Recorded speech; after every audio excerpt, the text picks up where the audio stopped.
Aujourd'hui, nos padawans du temps ont commencé à rencontrer de réelles difficultés qu'ils ont dû combattre afin de progresser sur leur projet. Ils ne peuvent pas se permettre d'avoir des problématiques qui mettent leur tellurium en péril. Vandril, Marin et Lucille vont vous expliquer comment ils ont réussi à surmonter ces difficultés pour continuer à avancer. Nos horlogers ne sont pas faciles à décourager. Leur détermination surpassera n'importe quelle difficulté.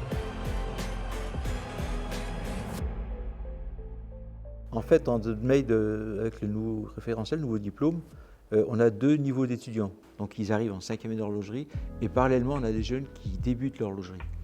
Donc il y a surtout un décalage, bien sûr, entre les niveaux. Donc on va dire, on a des jeunes qui ont déjà fait 4 ans chez nous, ils ont une certaine autonomie. Quand ils viennent nous rencontrer, c'est qu'ils ont des problèmes, on va dire, un peu compliqués. Alors les principales difficultés rencontrées, ça va surtout être dans l'ordre de ce qui n'a pas encore été fait au lycée, notamment en fonte. Pour faire la boîte en bois, il y avait des jointures. Le problème, c'était les jointures, elles n'étaient pas alignées, donc il a fallu les refaire.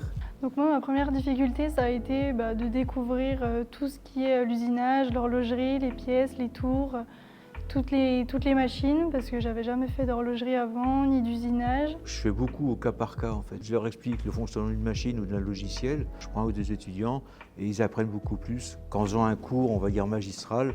Et aussi, pour la boîte, si j'ai eu un autre problème, comme on dit, les charnières que j'ai rajoutées, en fait, ils ne se fermaient pas. Donc, j'ai toujours le problème d'ailleurs. Mais je pense que je vais mettre une petite encoche pour le fixer, pour garder la boîte fermée.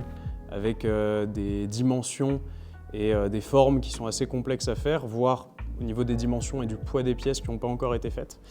Et puis ensuite, difficulté parce que c'est des pièces de gros volume et on n'a pas tendance, même en horlogerie avec les machines conventionnelles qu'on a. Ensuite, avec le soleil, donc je voulais faire une mosaïque de vitrail entourée de feuilles d'or et j'avais jamais fait de mosaïque de vitrail ni de feuilles d'or. Voilà, j'ai fait des tests, ça n'a pas si mal marché.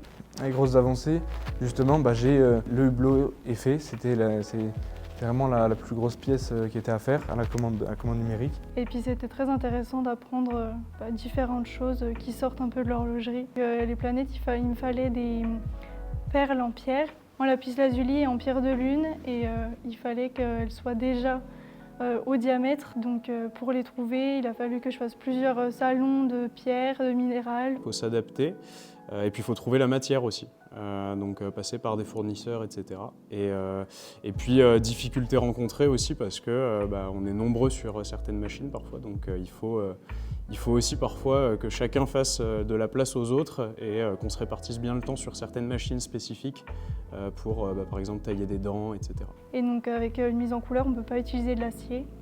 Donc je me suis plutôt penchée vers le titane. Comme on n'a pas le droit de l'usiner au lycée, il a fallu que je me tourne vers une autre entreprise, donc j'ai fait ça en stage pendant les vacances.